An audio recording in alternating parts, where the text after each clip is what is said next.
আজকে রান্না নিয়ে চলে এসেছি। একটু তাড়াহুড়োর মধ্যেই রান্নাটা করতে হয়েছে সকাল সকাল উঠে। আসলে একটু বাজার গেছিলাম, বাজার গিয়ে ওই চিংড়ি মাছ নিয়ে এসেছিলাম একটু অল্প করে।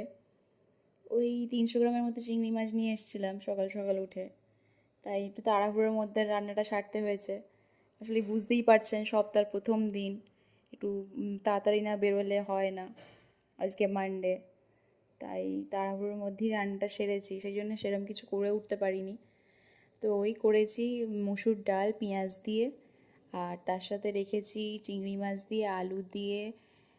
মুসুর ডালেও পেঁয়াজ দিয়েছি, পেঁয়াজ দিয়ে সাঁতলেছি।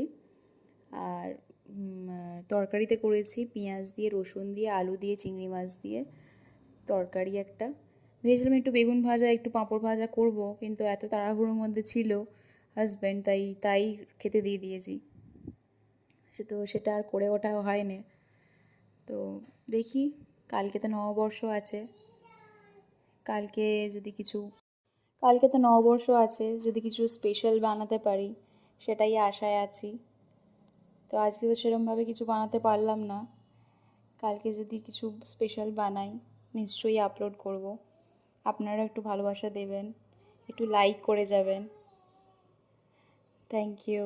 By bye. Thank you.